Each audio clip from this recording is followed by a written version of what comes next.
غزوہ خندق، جہاں پر اسلام کی تیسری جنگ ہوئی تھی۔ اسلام کی جو پہلی جنگ ہوئی، پہلا جو اسلام کا غزوہ ہوا وہ غزوہ بدر ہوا، جنگ بدر ہوئی، اور جو دوسرا غزوہ ہوا، دوسری جنگ ہوئی، وہ غزوہ احد ہوا، جنگ احد ہوئی، اور اسلام کا جو تیسرا غزوہ ہوا، تیسری جنگ ہوئی، وہ غزوہ خندق ہوا، جنگ خندق ہوئی، جہاں ابھی ہم جا رہے ہیں۔ حجاج کرام، غزوہ خندق جو ہے، خندق عربی زبان کا لفظ ہے جس کے معنی ہوتے ہیں گڑھا کھودنا، اور غزوہ اس جنگ کو کہا جاتا ہے جس جنگ میں حضور خود موجود ہے۔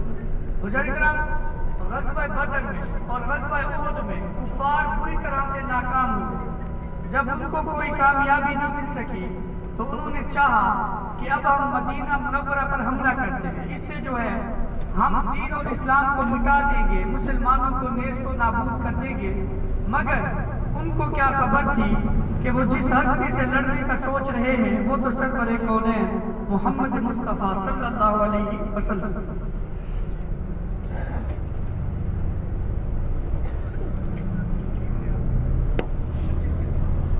ہم سے جنگ کرنا چاہتا ہے، تو حضور نے تمام صحابہ اکرام کو جمع فرمایا اور حضور نے مشورہ کیا کہ کفار ہم سے لڑنا چاہتا ہے، ہم سے جنگ کرنا چاہتا ہے، اب کفار سے یہ جنگ کیسے لڑی جائے؟ تو تمام صحابہ اکرام نے اپنی اپنی رائے دی۔ ان میں ایک ضعیف العمر صحابی حضرت سلمان فارسی رضی اللہ تعالیٰ عنہ موجود ہوتے ہیں، اور انہوں نے اپنا مشورہ دیا کہ حضور، جب ہم فارس میں جنگ لڑا کرتے تھے تو ہم گڑھا کھودا کرتے تھے، اس سے جو ہے ہم بھی محفوظ رہتے تھے اور ہمارا ساز و سامان بھی محفوظ رہتا تھا۔ تو حضور کو حضرت سلمان فارسی کا یہ مشورہ پسند آیا اور حضور نے 3 میل لمبی خندق کھودنے کا حکم دیا۔ حجاج کرام، ہر اصحابی کے حصے میں 40 فٹ خندق آئے اور خود حضور کے حصے میں بھی 40 فٹ خندق آئے۔ حضور یہاں خود خندق کھودنے میں مصروف رہے۔ حضرت جابر بیان کرتے ہیں کہ اسی غزوہ میں حضور کے بہت سارے معجزات پیش آئے۔ میں حضور کے ساتھ رہا تاکہ میں حضور کے معجزات کو جمع کر سکوں۔ حضرت جابر بیان کرتے ہیں کہ اسی غزوہ میں ایک دن ہم خندق کھودنے میں مصروف تھے کہ ہمارے سامنے ایک چٹان آئی۔ ہم نے اس چٹان کو توڑنے کی بہت کوشش کی، مگر وہ چٹان ہم سے نہ ٹوٹی۔ ہم حضور کے پاس آئے اور عرض کی، حضور، ہمارے سامنے ایک چٹان ہے، ہم نے اس چٹان کو توڑنے کی بہت کوششیں کی، مگر وہ چٹان ہم سے نہیں ٹوٹتی، آپ ہمارے ساتھ چلے دیکھیں۔ اور جب حضور ساتھ آئے، حضور نے چٹان کو دیکھا اور حضور نے کدال اپنے ہاتھ میں لیا اور چٹان پر 3 ضربے لگائے۔ جیسے ہی حضور نے 3 ضربے لگائی، وہ چٹان ٹوٹ کے ریزہ ریزہ ہو۔ حجاج کرام، حضور نے جب پہلی ضرب لگائی تو روشنی نکلی، نور نکلا۔ حضور نے فرمایا کہ اے مسلمانوں، تمہیں یمن کی فتح مبارک۔ حضور نے پھر دوسری ضرب لگائی، روشنی نکلی، نور نکلا۔ حضور نے فرمایا کہ اے مسلمانوں، تمہیں شام کی فتح مبارک۔ حضور نے پھر تیسری ضرب لگائی، جب وہ چٹان ٹوٹ کے ریزہ ریزہ ہو گئی تھی، حضور نے فرمایا کہ اے مسلمانوں، تمہیں فارس کی فتح مبارک۔ حجاج کرام، اصحابہ اکرام جو حضور کے ساتھ موجود تھے، ان سب کے حوصلے بلند ہو گئے اور وہ ایک دوسرے سے کہنے لگے کہ اب یہ جنگ ہم کسی صورت نہیں ہار سکتے، کیونکہ حضور نے ہمیں فتح کی بشارتیں دی۔ حجاج کرام، حضرت جابر بیان کرتے ہیں کہ اسی غزوہ میں مسلمان جتنا ساز و سامان لے کر آئے تھے، کھانے پینے کی اشیاء لے کر آئے تھے، وہ سب کچھ ختم ہو گئی اور اتنا فاقہ ہو گیا کہ وہ جو ساتھ جانور لے کر آئے تھے، گھوڑے لے کر آئے تھے، بھوک اور پیاس کی وجہ سے وہ بھی مرنے لگ گئے۔ اور یہاں پر ایک اصحابی حضرت طلحہ رضی اللہ تعالیٰ عنہ موجود ہوتے ہیں، جن کو بھوک نے اتنا شدید تنگ کیا کہ انہوں نے اپنی بھوک کو چھپانے کے لیے پیٹ پر ایک پتھر باندھا، لیکن بھوک پھر بھی برداشت نہ ہوئی۔ حضور کے پاس آئے اور عرض کی، حضور، بھوک نے اتنا شدید تنگ کر دیا ہے، اتنا نڈھال کر دیا ہے کہ میں نے بھوک کو چھپانے کے لیے پیٹ پر ایک پتھر باندھا، لیکن بھوک پھر بھی برداشت نہیں ہوتی۔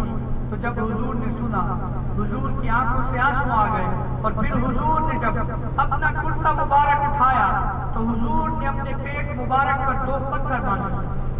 حجاج کرام، غزوہ خندق وہ غزوہ ہے جہاں پر صحابہ اکرام نے اپنے پیٹ پر پتھر باندھا، اور حضور نے اپنے پیٹ پر 2 پتھر باندھے۔ حضرت جابر رضی اللہ تعالیٰ عنہ دیکھ رہے تھے، برداشت نہ ہو سکا، حضور کے پاس آئے اور عرض کی حضور میں آپ کو کھانے کی دعوت کرنا چاہتا ہوں، آپ میرے گھر آئیں اور میری دعوت قبول فرمائیں۔ تو حضور نے دعوت قبول فرمائی۔ حضور نے فرمایا کہ اے جابر آپ چلو کھانے کا انتظام کرو، ہم کچھ ہی دیر میں آتے ہیں۔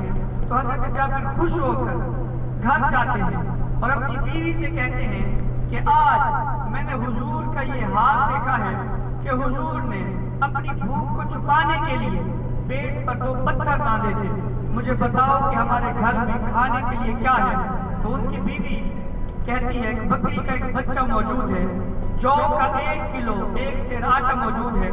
تو حضرت جابر خوش ہو کر کھانے کا انتظام کرتے ہیں، اور جب انتظام کر لیتے ہیں کچھ ہی دیر میں حضور تشریف لائے۔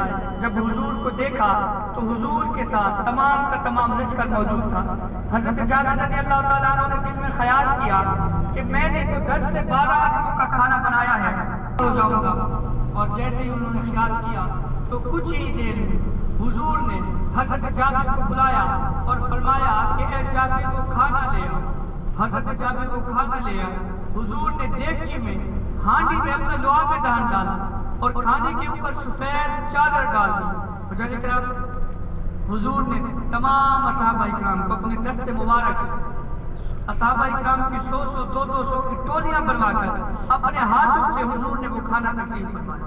حضرت جابر فرماتے ہیں کہ تمام لشکر نے 3000 کے لشکر نے وہ کھانا لے لیا، اور حضور نے فرمایا کہ اے جابر تو بھی کھانا کھانا۔ حضرت جابر نے وہ کھانا کھایا، حضور نے وہ کھانا کھایا۔ حضرت جابر بیان کرتے ہیں خدا کی عزت کی قسم کہ جب میں نے کھانے سے سفید چادر اٹھائی میں نے دیکھا کہ کھانا بھی ویسے کا ویسا پڑا۔ حضور کا یہ معجزہ غزوہ خندق میں پیش ہے۔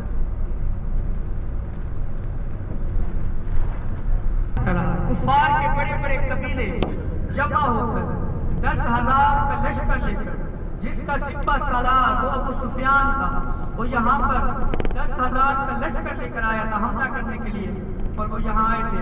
اور پھر حضور نے مسلسل 3 دن رو رو کر فتح کی دعائیں مانگی تھی، اور پھر اللہ تبارک و تعالیٰ نے کفار پر اپنا آسمانی عذاب نازل فرمایا۔ ایسی آندھی چلی کہ کفار کے خیمے اڑ گئے، ان کی کھانے پینے کی اشیاء اڑ گئی، ان کی چیزیں اڑ گئی، حتیٰ کہ ان کے دل میں اللہ تبارک و تعالیٰ کا ایسا روب آیا، دبدبا آیا کہ کفار بھاگ گئے اور مسلمانوں کو فتح نصیب ہوئی۔ حجاج کرام، ابھی ہم غزوہ خندق پہنچنے والے ہیں انشاءاللہ، اور سب سے پہلا خیمہ، سب سے پہلی مسجد گولڈن کلر کے پتھروں والی، سنہرے کلر کے پتھروں والی ایک مسجد آئے گی چھوٹی پہاڑی پر۔ وہاں پر جنگ کے دوران حضور کا خیمہ تھا، اور اسے مسجد فتح بھی کہتے ہیں اور مسجد رسول بھی کہتے ہیں۔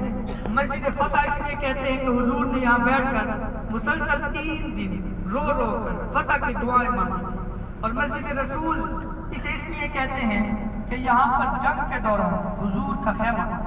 انشاءاللہ ابھی ہم وہ جگہ دیکھیں گے، اور اس کے ساتھ نیچے قبر نما کالے پتھروں والی ایک مسجد ہے، مسجد سلمان فارسی رضی اللہ تعالیٰ عنہ۔ وہاں پر حضرت سلمان فارسی رضی اللہ تعالیٰ عنہ کا جنگ کے دوران خیمہ تھا۔ انشاءاللہ بھی وہاں پہنچیں گے۔ یہ سارے جو جہاں پر صحابہ اکرام کے خیمے تھے انشاءاللہ ہم اس کی زیارت کریں گے۔ سے آگے چھوٹی پہاڑی پر مسجد ہے، الٹے ہاتھ کی طرف سامنے چھوٹی پہاڑی میں مسجد ہے، یہاں پر حضور کا خیمہ تھا جنگ کے دوران، اور اسے مسجد فتح بھی کہتے ہیں اور مسجد رسول بھی کہتے ہیں۔ یہ چھوٹی پہاڑی پر گولڈن کلر کے پتھروں والی جو سامنے مسجد ہے، جنگ کے دوران یہاں پر حضور کا خیمہ تھا۔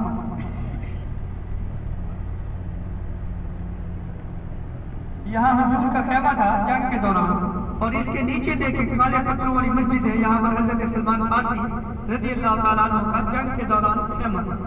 مجاہد کرام، اور یہ جو سفید کلر والی بڑی مسجد ہے، وائٹ کلر والی، یہاں پر 2 خیمے تھے، حضرت عثمان غنی رضی اللہ تعالیٰ عنہ اور حضرت ابوبکر صدیق رضی اللہ تعالیٰ عنہ کا یہاں پر خیمہ تھا جنگ کے دوران۔ یہاں پر اسلام کا تیسرا غزوہ ہوا، غزوہ خندق، تیسری جنگ لڑی گئی یہاں پر۔ حضرات اکرام، جیسے ہی ہماری گاڑی مڑے گی آپ اپنی دائیں جانب دیکھیے گا، سامنے چھوٹی مسجد ہے، یہاں پر حضرت عمر فاروق رضی اللہ تعالیٰ عنہ کا جنگ کے دوران خیمہ تھا، حضرت مرتضیٰ رضی اللہ تعالیٰ عنہ کا خیمہ تھا جنگ کے دوران، حضرت علی رضی اللہ تعالیٰ عنہ کا خیمہ تھا وہاں پر۔ اور اس بس کے پیچھے دیکھیں، یہاں جالیں لگی ہوئی ہیں اس بس کے پیچھے، وہاں پر حضرت فاطمہ الزہرا رضی اللہ تعالیٰ عنہ کا جنگ کے دوران خیمہ تھا، آپ بھی اس جنگ میں یہاں موجود تھے۔ خندق گڑھا کھودا گیا تھا۔ ابھی جو میں نے آپ کو زیارتیں کروائی ہیں دیکھیں سیدھے ہاتھ کی طرف، یہاں پر اسلام کا تیسرا غزوہ ہوا، تیسری جنگ، اور مسلمانوں کو فتح نصیب ہوئی۔ تو یہ وہ جگہ ہے جہاں پر اسلام کا تیسرا غزوہ ہوا، غزوہ خندق۔ تو یہ باتیں کفار کی ناگوار گزرتی، ناپسندیدہ گزرتی، حضور دل ہی دل میں خیال کرتے کہ ہمارا قبلہ تبدیل ہونا چاہیے، ہمارا قبلہ وہ ہونا چاہیے جو حضرت ابراہیم علیہ السلام کا قبلہ تھا۔